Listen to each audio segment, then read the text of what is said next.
Hello everyone, I am Alok and you are watching smart maths. এই ভিডিওতে আমি তোমাদের সাথে শেয়ার করব ডব্লিউবিপিএসসি ক্লার্কশিপ পরীক্ষা যেটা হয়ে গিয়েছিল তার যে 3 নম্বর সেশন অর্থাৎ দ্বিতীয় দিনের প্রথম শিফট 3 নম্বর শিফটের যে কোশ্চেনগুলো ছিল ম্যাথের তার সলিউশন। আগের দুটো ক্লাস লাইভ করেছিলাম, বাট এই দুটো ক্লাসকে আমি রেকর্ডেড ভার্সনই তোমাদের সাথে আপলোড করে দিচ্ছি কুইকলি। ওকে, চলো আমরা দেখে নেবো ফটাফট করে কোশ্চেনগুলো কি কি ছিল এখানটায় এবং এর সলিউশনসগুলো আমরা ডিটেইলে ডিসকাস করে নিই, ঠিক আছে? তবে আমি তোমাদের বলবো সেশনটাকে লাইভের মতনই দেখো। কোশ্চেন যখন আসছে নিজে থেকে সেটার উত্তরটাকে ভেবে নিও বা সলভ করো, তারপরে কোশ্চেনটা দেখো। দেখো 35 নম্বর কোশ্চেন বলছিল, মানে এটার যেটা যেরকম শিফট ছিল আর কি, সিরিজ সি। একটি ট্যাঙ্কার এ ও বি দুটি পাইপ দিয়ে ভর্তি করতে যথাক্রমে 60 মিনিট আর 40 মিনিট টাইম লাগে। খালি অবস্থায় ট্যাঙ্কারটিকে এ ও বি পাইপ একসাথে ভর্তি করতে কত টাইম দেবে? তো আমরা ইউনিট কনসেপ্ট দিয়ে করি, অর্থাৎ এ 60 মিনিটে ভর্তি করতে পারে, বি 40-এ পারে। লসাগু কত হলো? 120। তারপরে 60 দুনা 120 আর 40 তিনে 120। ঠিক আছে, ভালো কথা। এটা গল্প হয়ে গেল। তো একসাথে যদি তুমি 120 ভরতে দাও, দুজনে একসাথে 5 করে ভরতে পারে। ঠিক আছে, 5 করে ভরতে পারে 1 মিনিটে। তাহলে 120 ভর্তি করতে পারবে কত মিনিটে? 24 মিনিটে। সো এটার অ্যান্সার আমাদের কি হবে? এটার অ্যান্সার 24 হয়ে যাবে। পরেরটা দেখি, এরপরে যেটা ছিল 36 নাম্বার। দেখো, একটি বিদ্যালয়ে একটি শ্রেণীতে একদল ছাত্র মোট 9,216 টাকা চাঁদা সংগ্রহ করেছে। যতজন ছাত্র ছিল প্রত্যেকে তত টাকা করে চাঁদা দিয়েছে, মানে স্কোয়ার কনসেপ্ট। তাহলে শুধু এটার বর্গমূল করে দিলে আমার ছাত্র সংখ্যা চলে আসবে। 9,216 কত বর্গমূল হয়? যেহেতু লাস্টে 6 আছে, তাহলে 8 তো হবে না, কারণ 8-এর স্কোয়ার করে 64 হয়। যেমন দেখো 96 এর স্কোয়ার কত হয়? তুমি এক কাজ করতে পারো, 96 যদি স্কোয়ার মুখস্থ থাকে ভালো, নাহলে 96 মানে এরকম করেও করতে পারো। তো সেটা দরকার নেই। 96 স্কোয়ার দেখো কত হয়? 6-এর স্কোয়ার 36, হাতে থাকলো 3। 9-6 54 ইন্টু 2, মানে 2ab করবো। 9-6 54 ইন্টু 2 108। আর 6 স্কোয়ার 36-এর 3 ছিল 111, 1 হাতে থাকলো কত? 11। 9 স্কোয়ার 81 আর 11 কত হয়ে যায়? 82, 92। দেখো কত? 9,216 মিলে যাচ্ছে, অর্থাৎ এটার অ্যান্সার 96 হয়ে যাবে। তারপর এটা দেখো, বলছে যে 4টা ঘন্টা আছে, যেটা 45 মিনিট, 1 ঘন্টা, 1 ঘন্টা 15 মিনিট এবং 1 ঘন্টা 30 মিনিট অন্তর অন্তর বাজতে থাকে। বেলা 12টার সময় ঘন্টাগুলো একসাথে বাজার পর আবার কখন একসাথে বাজবে? এই ধরনের কোশ্চেনে আমাদের এই টাইমগুলোর লসাগু বের করতে হয়। যে লসাগুটা বেরোবে ততক্ষণ অন্তর অন্তর ঘন্টাগুলো একসাথে বাজবে। তো আমার 45 মিনিট হয়ে গেল, 1 ঘন্টা মানে কি 60 মিনিট হয়ে গেল, 1 ঘন্টা 15 মানে কি 75 হয়ে গেল, 1 ঘন্টা 30 মানে 90 হলো। এদের আমি বের করব কি? লসাগু বের করব। তো কত হবে? দেখো 9 দিয়ে করা যাবে? 9 দিয়ে না, আগে 3 দিয়ে দিই। 3 দিয়ে দিই, তাহলে 3 5 15 দিয়ে দিই, একেবারে ডাইরেক্ট 15 দিয়ে আমি চেষ্টা করছি একেবারে করার। 15 3 45, 15 4 60, 15 5 75, 15 6 90। এবার 3 দিয়ে দাও, 3 1 কে 3, 5 কে যাবে না, 4 কে যাবে না, 3 দুনা 6। 2 দিয়ে দেবো, 2 দুনা 4, 5 থাকলো, 2 1 কে 2, 5 দুনা 10, দুনা 20, 3 60 আর 15 6 90, 900। তার মানে 900 মিনিট বা সেকেন্ড, কি আছে মিনিট, 900 মিনিট পর পর ঘন্টাগুলো একসাথে বাজবে। 900 মিনিট মানে কি 60 দিয়ে ভাগ দিলে 15 ঘন্টা, 15 ঘন্টা পর আবার ঘন্টাগুলো একসাথে বাজবে। তাহলে 12টা থেকে 15 ঘন্টা কি হবে? দুপুর 12টা থেকে আরো 12 ঘন্টা করলে কি রাত 12টা হয়ে গেল। আর তারপরে আরো 3 ঘন্টা, মানে ভোর 3টে বা 3 AM এ ঘন্টাগুলো আবার একসাথে বাজবে। এর পরেরটা দেখো কি আছে, দুটি বস্তু এক্স এবং ওয়াই এর মূল্যের অনুপাত হলো 1:3। কি বলছে? দুটি বস্তু এক্স এবং জেড এর মূল্যের অনুপাত 1:3। এক্স এবং জেড, এক্স আর ইস্টু জেড কত দেওয়া আছে? দেখো 1:3 দেওয়া আছে। অন্য একটা বস্তু ওয়াই এর মূল্য হচ্ছে 40 টাকা, যেটা এক্স এবং জেড এর মূল্যের গড়। তাহলে এক্স আর জেড এর মূল্যের গড় করো। 3 আর 1 4, 4 কে 2 দিয়ে ভাগ 2। এই 2 এর ভ্যালু দেওয়া আছে আমার কাছে 40 টাকা। 2 এর ভ্যালু যদি 40 টাকা হয়, তাহলে 1 এর ভ্যালু 20 টাকা। 1 এর ভ্যালু যদি 20 টাকা হয়, আমাকে বের কি করতে বলেছে? জেড এবং এক্স এর মূল্যের পার্থক্য, সেটা তো 2 ইউনিট। জেড আর এক্স এর মূল্যের পার্থক্য 2 ইউনিট এবং 2 ইউনিটের মানই বের করতে বলেছিল। তাহলে 40 টাকা আসবে আমাদের উত্তর। খুবই ইজি কোশ্চেন ছিল এটা। নেক্সট পরেরটাও দেখি।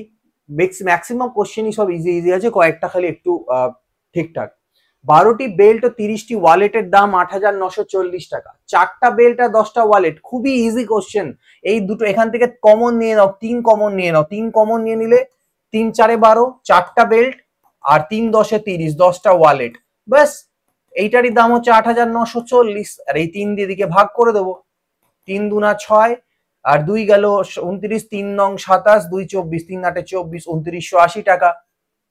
4টা বেল্ট এবং 10টা ওয়ালেটের, ফটাফট। 42 নাম্বার দেখো আছে, বলছে দুটি সংখ্যার গুণফল হচ্ছে 4332 এবং তাদের ভাগফল হচ্ছে 3/4, সংখ্যা দুটোর সমষ্টি বের করো। তো দেখো মনে করো না সংখ্যা দুটো এক্স আর ওয়াই, তো গুণফল দেওয়া আছে 4332 আর ভাগফল অর্থাৎ এক্স বাই ওয়াই দেওয়া আছে 3/4।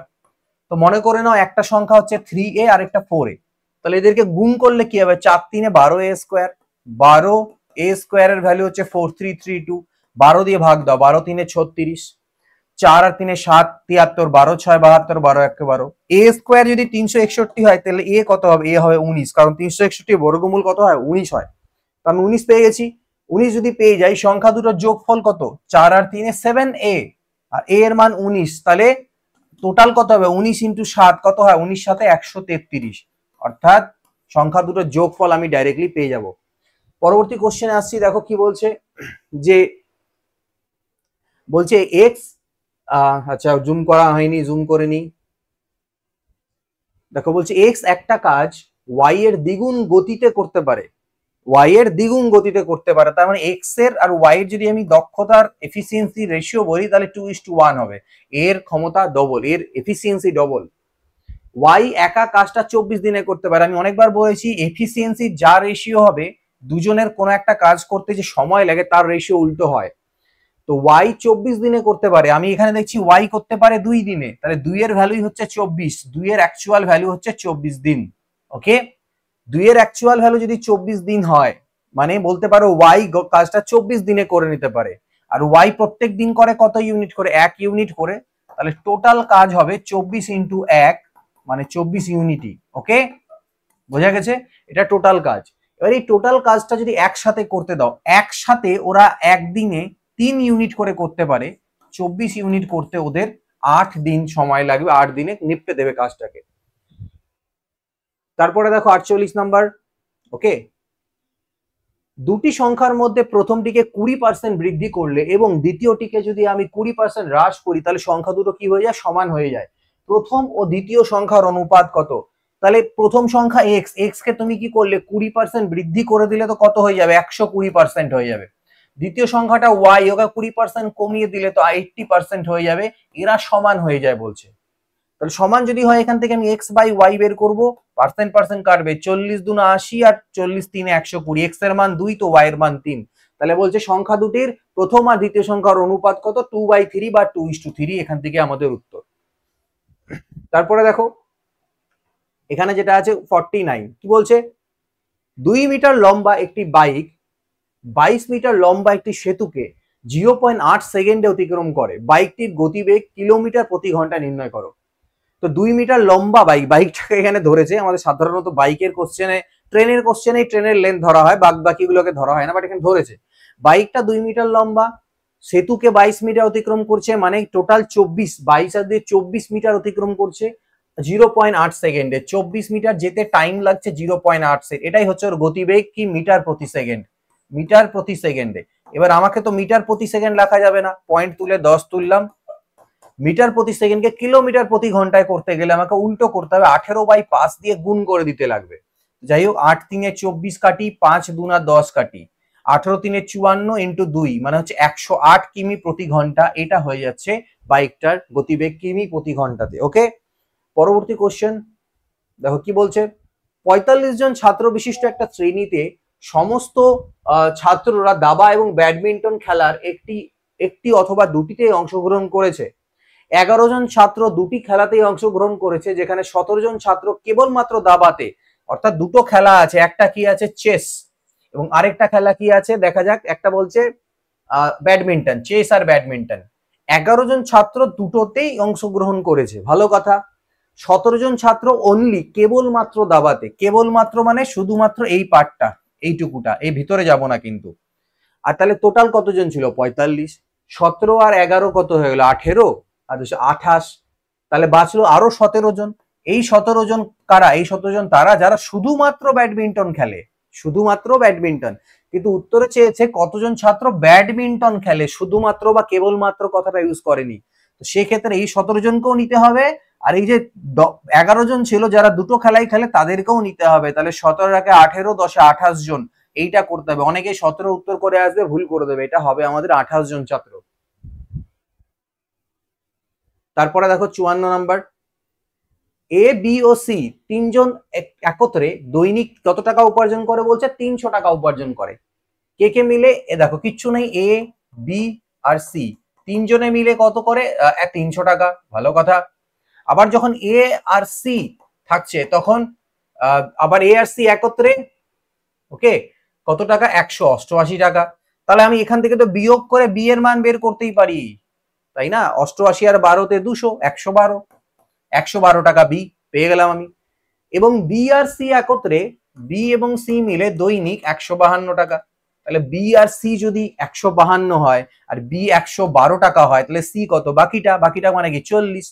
সি পেয়ে গেলে 40, বিও পেয়ে গেলে, তাহলে এ কত হবে, এ আর সি মিলে 188, সি পায় 40, তার মানে বাকিটা কে পায়, এ পায় 148 টাকা।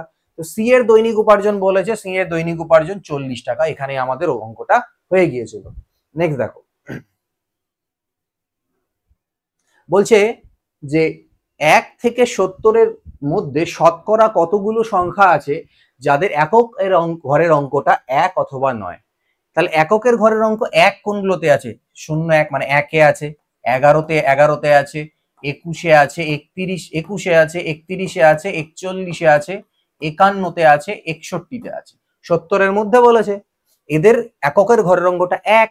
এবার এককের ঘরের অঙ্ক 9 কোথায় হবে, 9-এ, 19-এ, 29-এ, 39 আর 49, 59 আর হচ্ছে 69। তাহলে 1 2 3 4 5 6 7 আর সাথে 14টা সংখ্যা।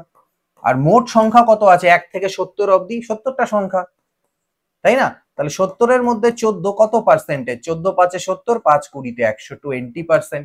এটাই হবে আমাদের এখান থেকে উত্তর।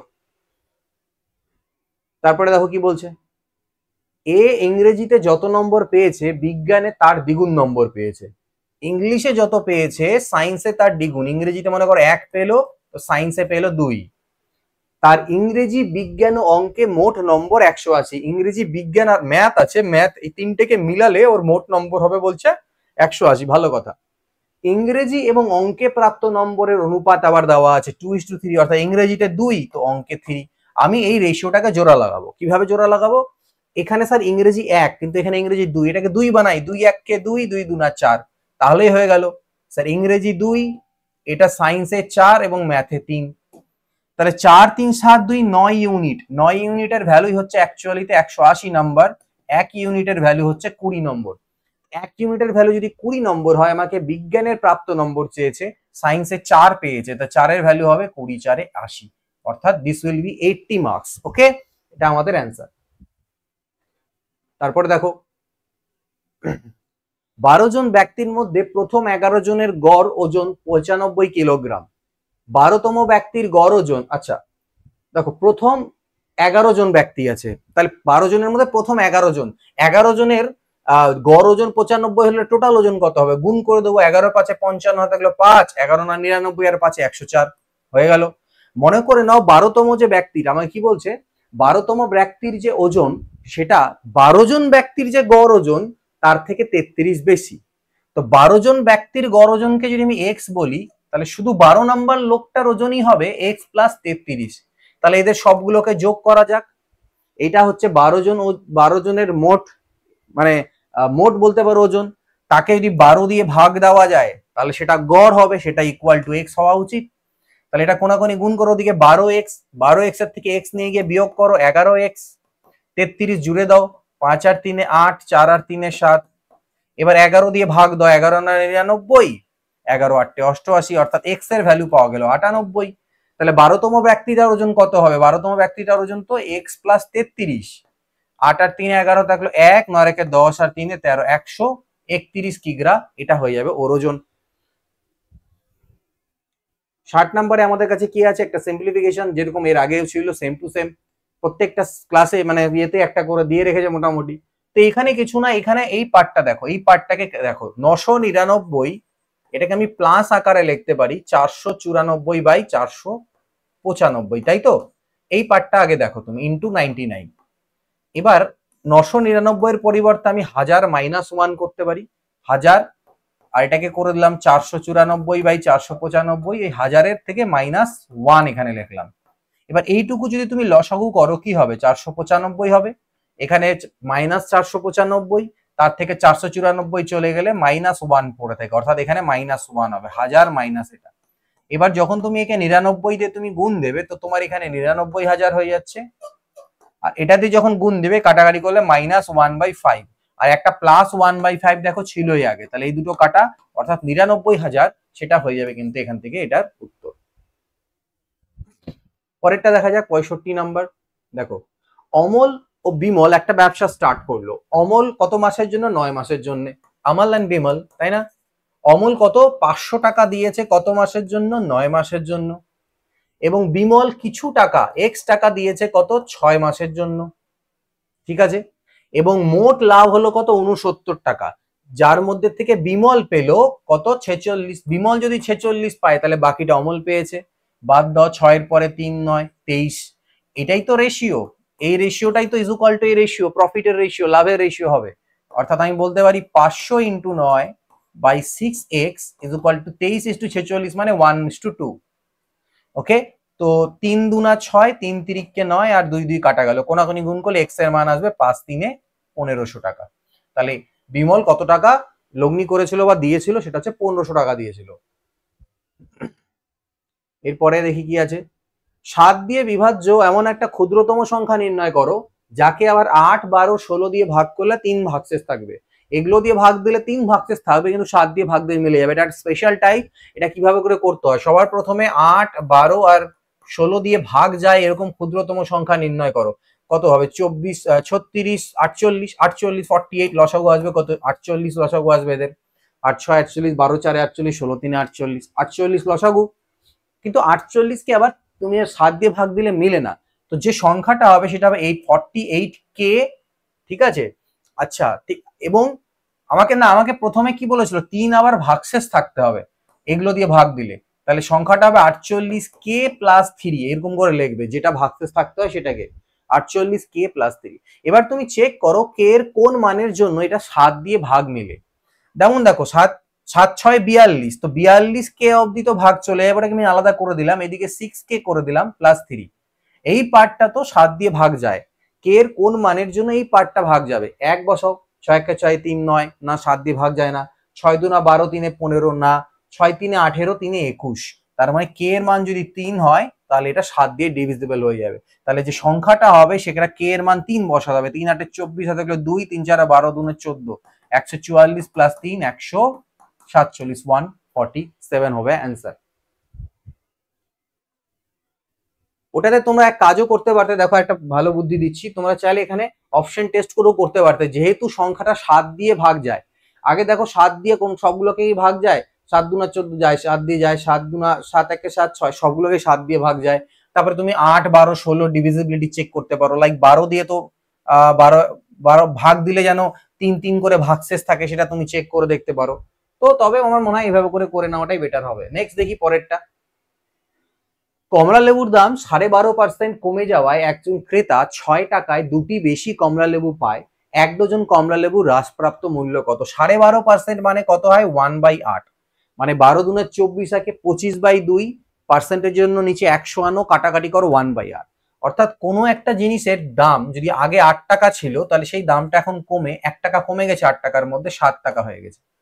তো দাম যদি কমে, ঠিক আছে, দেখো ব্যবহার এখানে কিছু বলা নেই, সুতরাং মানে খরচা একটা লোক সেম করছে, তো ব্যবহারটা তার উল্টো হবে, মানে কনজাম্পশন বা ব্যবহার হবে 7 থেকে 8, 8 থেকে 7, কারণ এই দুটোকে গুণ করলেই 56 56 মিলবে, যেটা হবে আমাদের এক্সপেন্ডিচার বা খরচাটা সেম আছে, কারণ খরচার কথা এখানে বলা হয়নি, আগে যা টাকা খরচা করতো এখন তাই টাকাই খরচা করে, 6 টাকাই খরচা করে। তো যাই হোক, তাহলে ব্যবহার কি করা হলো? 7 থেকে 8, অর্থাৎ 1 কমানো হলো।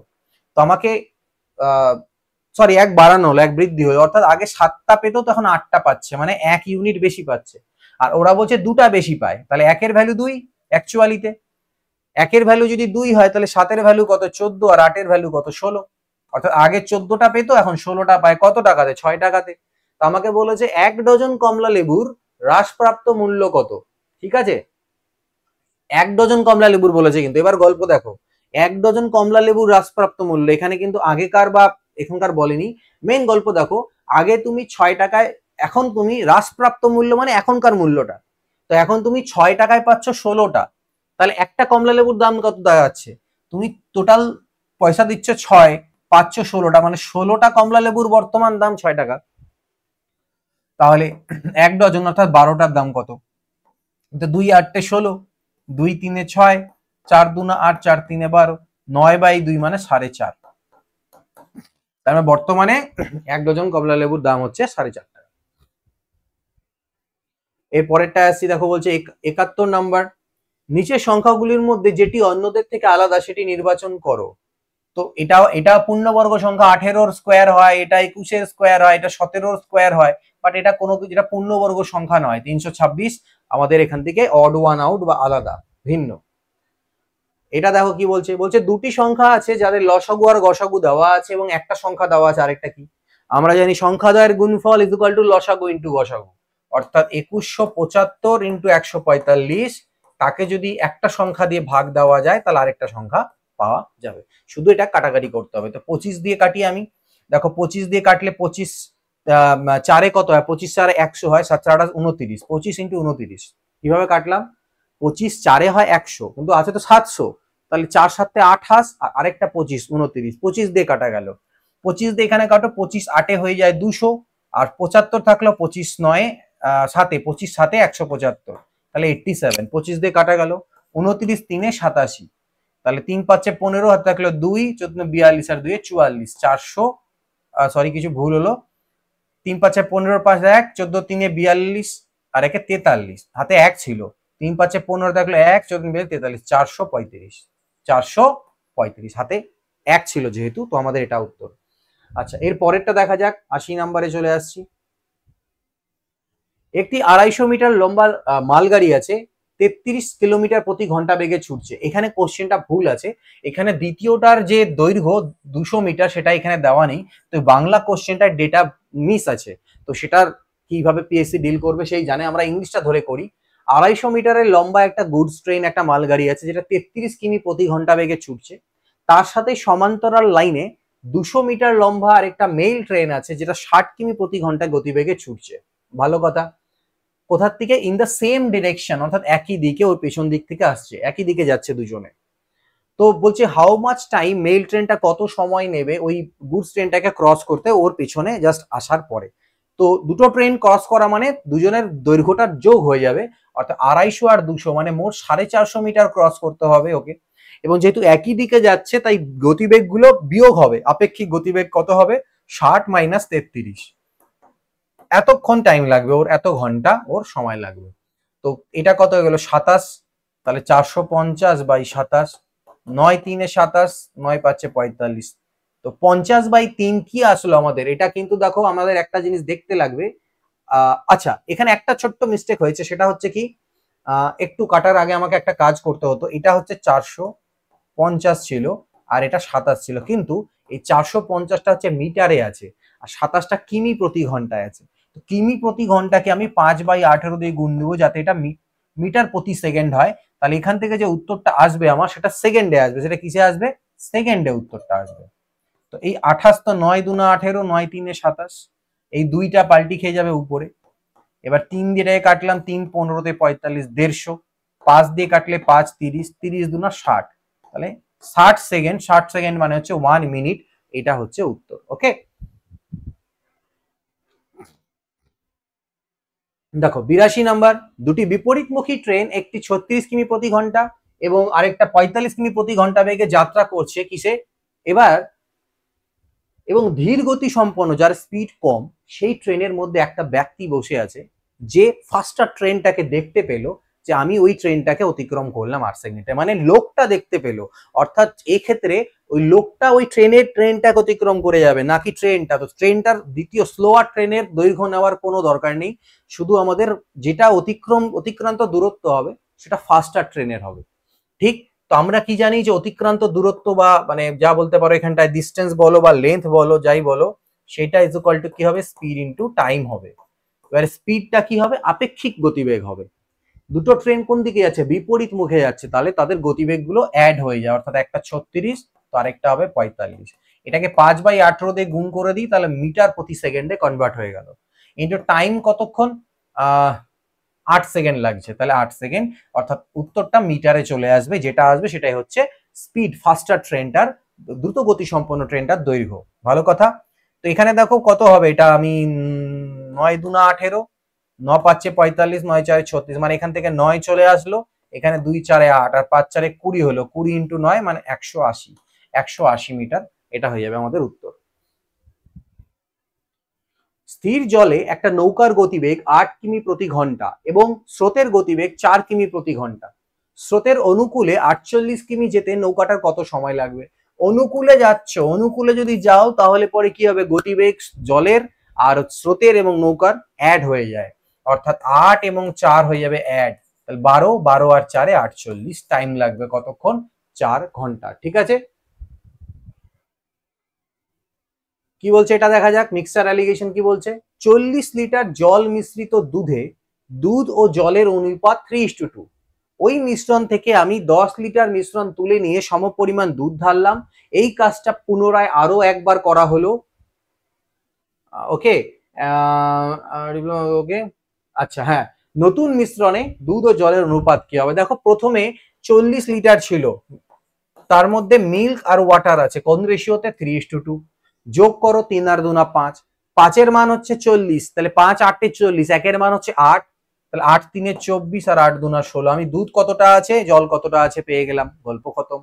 এবার তুমি যখন এখান থেকে 10 লিটার তুলছো, তার মধ্যে দুধ দেখো যতটা, এটা একটা মিশ্রণ, তো তুমি তুমি যদি 1 ছিপিও জল তোলো, তার মধ্যে দুধ আর জলের রেশিও কিন্তু ওই অনুপাতেই উঠবে, 3:2 অনুপাতে। তাহলে 10-কে 3:2 তে ভাঙো, কত হবে, 5 2 10, 2 3 6 আর 4, তার মানে এখান থেকে 6 চলে যাবে দুধ আর 4 চলে যাবে জল।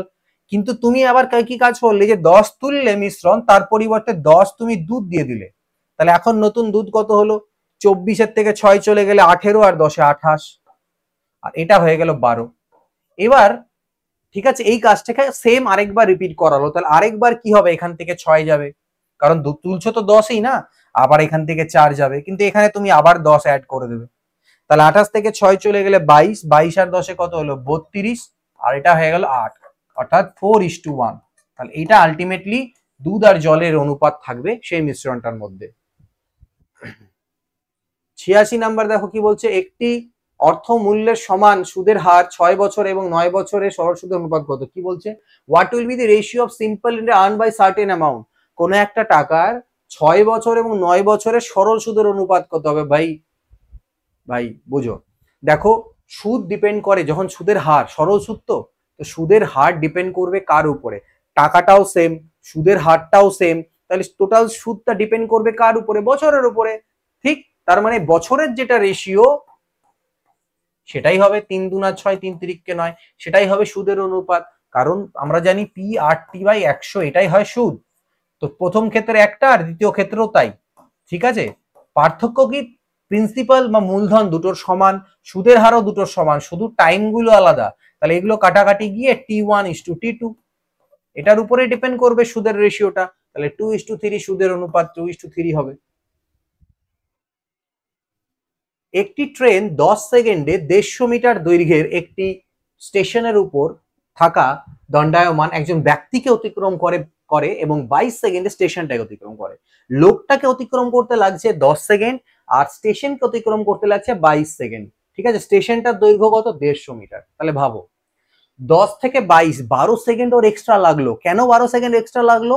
দেখো, যখন লোকটাকে অতিক্রম করা মানে নিজের দৈর্ঘ্য, ট্রেনের অতিক্রম করা, কিন্তু স্টেশনকে অতিক্রম করা মানে কি নিজের দৈর্ঘ্য প্লাস স্টেশন, অর্থাৎ এক্সট্রা যে স্টেশনের দৈর্ঘ্যটা যেতে হচ্ছে তার জন্য ওর 12 সেকেন্ড এক্সট্রা লাগছে। তাহলে আমি বলতে পারি যে ও 12 সেকেন্ডে যেতে পারে ওই এক্সট্রা দূরত্বটা, অর্থাৎ 150 মিটার। 12 সেকেন্ডে যদি ও 150 মিটার যায়, তাহলে 10 সেকেন্ডে কত যাবে? 10 সেকেন্ড মানে কি 10 সেকেন্ডে নিজের দৈর্ঘ্য যায়, সেটাই তো, বা ওটা ভুলে যাও, ওটা দরকারই নাই। 12 সেকেন্ডে যদি এটা যায়, তাহলে আমি বলছি 60 সেকেন্ডে কতটা যায়, অর্থাৎ প্রত্যেক সেকেন্ডে, সরি ভুল বললাম, প্রত্যেক সেকেন্ড কেন বলছি, 12 সেকেন্ডে যদি এত মিটার যায়, তাহলে 1 সেকেন্ডে কত যায়? এটাই তোর গতিবেগ না ভাই, অতিক্রান্ত দূরত্ব বাই সময়, তাহলে মিটার প্রতি সেকেন্ড। 12 সেকেন্ডে 150 মিটার যায়, 1 সেকেন্ডে কত যায়? 3 দিয়ে 3 4 3 দুনা 6, 6 দুনা 12, না 3 দিয়ে কাটি, 3 4 12 আর 3 5 50, তাই না? 2 দুনা 4 আর 25, তাহলে 25/2। কিন্তু এইটা আসলো মিটার প্রতি সেকেন্ডে, কিন্তু আমাদের কিলোমিটার প্রতি ঘন্টায় চেয়েছে, তাই এটা আমি 18/5 দিয়ে গুণ দেবো, তাহলে এটা কিমি প্রতি ঘন্টা হবে। 18/5 কেন? বেসিক্যালি 3600 দিয়ে গুণ করলে আমার যে সেকেন্ডটাকে ঘন্টায় পরিণত করার জন্য, এবং 1000 দিয়ে গুণ ভাগ করে নিয়ে এভাবে করে করা, এই ফ্যাক্টরটা মনে রাখবে তোমরা। তো 5 5 25 আর 2 9 18, 9 5 45, তাহলে 45 কিমি প্রতি ঘন্টা, এটা হয়ে যাবে ওর গতিবেগ। ওকে, তারপরে দেখো বলছে একটি বিদ্যালয়ের ছাত্রদের সমান সংখ্যক ছাত্র বিশিষ্ট 15, 18 অথবা 24টা সারিতে সাজানো যায়। যা ছাত্র আছে তাদেরকে তুমি 15টার সারিও করতে পারো, 18টাও করতে পারো, অথবা 24টা তো সাজাতে পারো। তার মানে বেসিক্যালি কি, সেই সংখ্যাটা 15, 18 আর 24 দিয়ে ভাগ যায়, মিলে যায়, এবং তাদেরকে আবার নিরেট বর্গাকারও সাজানো যাবে। নিরেট বর্গাকার মানে হচ্ছে এরকম এরকম লাইনে, হ্যাঁ, এরকম এরকম করা যাবে, নিরেট বর্গাকার লাইনও সাজানো যাবে, মানে সেটা পূর্ণবর্গ সংখ্যাও। তাহলে আমি বের করব সব থেকে কম এমন একটা ছোট একটা সংখ্যা যাকে এগুলো দিয়ে ভাগ যায় আবার পূর্ণবর্গ হয়। তাহলে আমার সেটা কি, এদের লসাগু বের করতে হবে আগে, চেক করি। ঠিক আছে, 3 দিয়ে করো, 3 5 15, 3 6 18, 3 8 24, 2 দিয়ে করলে 2 3 6, 2 4 8, 5 3 15 4 60, 2 120, 3 360। কিন্তু 360 কে তোমাকে দেখতে হবে এটা কি পূর্ণবর্গ। দেখো এখানে 2 কয়বার আছে, 4 মানে 2 এর স্কয়ার, একটা 2 একাই পড়ে আছে বেটা, 3 এর স্কয়ার আছে, আর একটা 5। অর্থাৎ যদি এখানে 2 এর স্কয়ার আর 5 এর স্কয়ার থাকতো তাহলে পূর্ণবর্গ হতো। অর্থাৎ আমার এখানে একটা 2 আর একটা 5, মানে 2 5 10 কম আছে, 10 দিয়ে আরো গুণ করতে লাগবে, 10 দিয়ে গুণ করলে এই সংখ্যাটা 3600 হয়ে যাবে। অর্থাৎ সব থেকে ছোট পূর্ণবর্গ সংখ্যা হবে, প্লাস এগুলো দিয়েও ভাগ যাবে, এটাই হবে সৈন্য সংখ্যা, মানে ক্লাসের স্টুডেন্ট সংখ্যা বা যাই বলো, যেটা চেয়েছিল আর কি। 90 নাম্বার কি বলছে, একটি শ্রেণীতে বালক আর বালিকাদের সংখ্যার অনুপাত 11:9। যদি বালকদের 30% এবং বালিকাদের 20% বার্ষিক পরীক্ষায় পাস করে, তবে ওই শ্রেণীতে শতকরা কতজন ছাত্রছাত্রী পাস করেছে? কি কি ছিল? বালক, বয়েজ এন্ড গার্লস। ধরে নাও বালক 1100 জন, ধরে নাও 11 বলছে তো, তুমি ধরে নাও 1100 জন বালক আর 900 জন বালিকা, রেশিওর সাথে 100 গুণ করে দিলাম। বালকদের 30% পাস করে, ওকে, পার্সেন্টেজ অফ পাস স্টুডেন্টস, ওকে। তাহলে বালকদের 30%, তাহলে 30% বের করো, কত হবে? 330। আর গার্লসদের কত? 20% পাস করেছে, তাহলে 180। টোটাল পাস হয়ে গেল কত? 300 400 510, তাই না? 300 থেকে 400, 510 জন। 510 জন পাস করেছে, মোট কতজন ছিল? 1100 আর 9 মানে 2000। 2000 এর মধ্যে 510 জন পাস করেছে, সেটা কত পার্সেন্টেজ? এটা কাটলো, 0 কাটলো, তাহলে 51 মানে কি 25.5, 25.5%, তাই না? এটা পাস করেছে, দ্যাট ইজ অ্যান্সার। আচ্ছা, এরপরে দেখা যাক কি বলছে 96 নাম্বার। যদি এ এর আয় বি এর থেকে 25% বেশি হয়, তাহলে এ আর বি 25% বেশি মানে কি, বি এর 100 টাকা আয় হলে ওর 125 টাকা, 5/4 কাটাকাটি করলে। তাহলে বলছে বি এর আয় এর থেকে শতকরা কত কম। তো বি এর আয় এর থেকে কম কত ভাই? 1 টাকা কম, 4 টাকা, 5 টাকা, 1 টাকা কম। কার থেকে কম? এর থেকে কম। তাহলে এর মানটা নিচে লিখবো, ইন্টু 100% করে দেবো, তাহলে 5 × 20, 20%। ওকে, সো এটা হয়ে যাবে আমাদের এখান থেকে অ্যান্সার। লাস্ট কোশ্চেন আমাদের আছে, এটা দেখে নেওয়া যাক। 98 নাম্বারে কি ছিল? 10 জন কর্মী একটি কাজ 20 দিনে করতে পারে। 10 দিন পরে 50 জন কর্মী কাজটা ছেড়ে চলে যায়, কাজটা শেষ হতে আরো কতদিন টাইম লাগবে? তো 10 জন কর্মী মিলে একটা কাজ, যে কাজটা 20 দিনে করতে পারে বলছে, তো তো আমাকে এখানে 50% কাজ হয়েছে। 10 জন কর্মী 10 দিন পরে 50% কর্মী কাজ ছেড়ে চলে গেছে, ওকে। তো দেখো 20 দিনে কাজটা করতে পারে কমপ্লিট, কিন্তু 10 দিন পরে 50% কর্মী আর নেই, তার মানে কমে 5 জন হয়ে গেছে, ঠিক। তো 10 জন কর্মী 20 দিনে যে কাজটা করতে পারে, 10 সেই কাজটা ইকুয়াল টু কি হবে? 10 জন কর্মী মিলে 10 দিনে যতটা কাজ করেছে, দেখো 10 জন কর্মীর 20 দিনের কাজটা ছিল, 10 দিন কর্মীর 20 দিনের কাজ ছিল, 10 জন কর্মী মিলে 10 দিন করলো সেই কাজটাকে। এখন আর 10 জন নাই, কমে গেছে, এখন 5 জন হয়ে গেছে। 5 জনের কত দিন লাগবে?